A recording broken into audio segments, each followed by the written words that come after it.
Welcome on everybody, this is Alo. So today's video is a bit special because Windows 11 is released. Yay!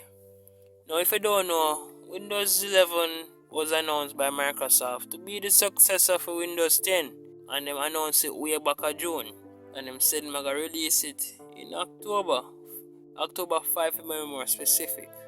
And reason why this is special is because Windows 11 got very controversial because existing devices need to meet some requirements in order to get Windows 11, and such requirements included such things as a TPM 2.0 chip and a CPU from 2018 or later, and strictly 64-bit architecture. That kind of put off many people laptop computer, kind of shut them down from getting Windows 11, including mine, because my laptop is a Lenovo IdeaPad 130 from 2019, but it meets all but one requirement, and the one requirement that shook me up was the processor, because my processor is a AMD E2 7th Gen, and that got released from 2016. So no, I get a big shutdown. But don't get sad yet, because Microsoft say yes, you can still download it on these unsupported devices, but you have to go suffer some consequences. And just say, you know what, forget, I'll do it. I'll put on Windows 11 on my laptop.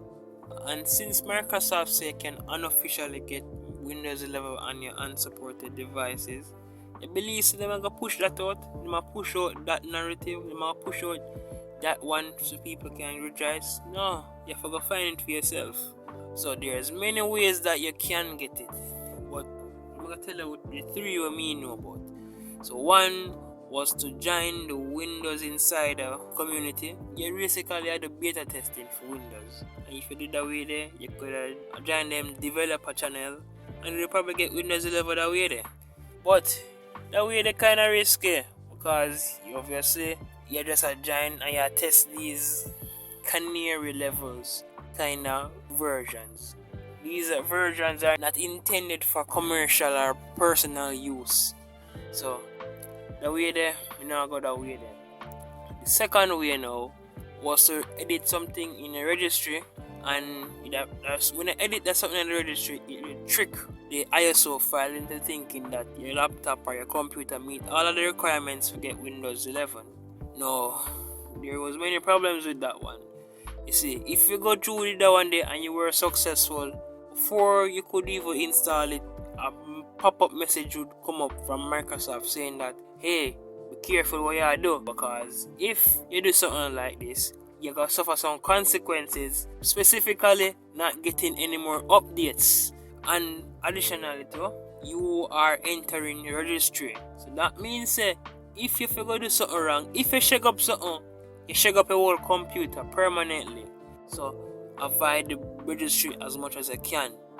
The third way we pick, and the third way was to download the ISO file and extract it, and within the ISO file folder there was one specific file named appraisals.dll, and within that file there was like a code with a specific trigger, and the trigger word was TPM or UEFI or CPU.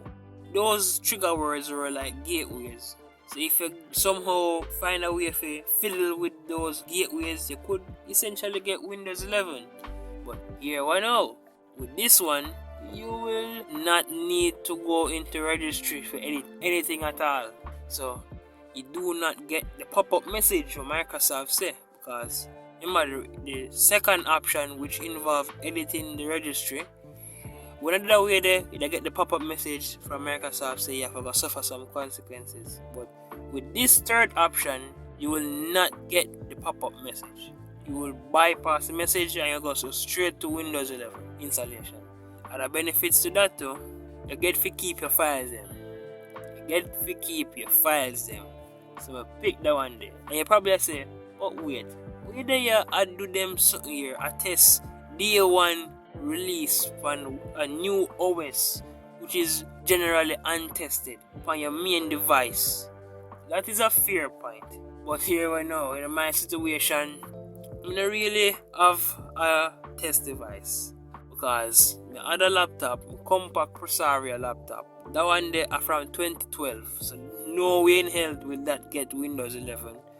And the other laptop, my sister one, which is a Dell, independent channel, Dell Latitude 640. That is from 2020. That is from 2009. So no way in hell will that too get Windows 11. So the only eligible candidate for get Windows 11 was my main device. And the nerd within me want to be on the edge of technology. And if we can do it, we'll do it. And we do it. And we get Windows 11. But now you probably ask a question. Alright, since you get Windows 11, everything good now, right? And the answer to that is no. No, you're not good at all. The battery life take a slap. The performance take a slap. It messes up the whole experience of Windows 11. Although it moves smooth sometimes, but for the most part, I couldn't live with it because there was many bugs too. And bugs are expected because it's a day one release. Nobody enough here download new OS on day one. Nobody at all enough to do that at all. So we revert back to Windows 10. Future Alloyer speaking. Now, since the time of the original recording and right now, there has been a lot of updates. Let me tell you about them. First, there has been a cumulative update from Tuesday that fixed a lot of bugs that was in day one release. So if you update a laptop, it runs smooth now. Secondly, the same cumulative update kinda affect AMD CPUs, when them run slower than usual.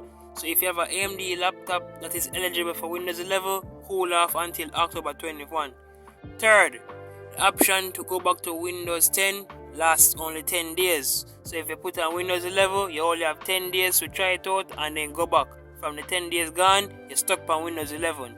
Fourth, put on Windows 11 on my laptop. Good. After much deliberations, I say, yeah, I'm gonna jump on it. So I have Windows 11 on my laptop. So yeah, moral of the story, get a spare device. Do not do it on your main daily driver. Alright? Me get lucky, so me get the chance and me get the option for revert back to Windows 10. If you try it and you go follow me, you might not get the option at all. So Microsoft might do a little tinkering from the time when me try it out and from the time when you try it out. And they might check it up for you. So yeah, please like, subscribe, and I'll see you all next time.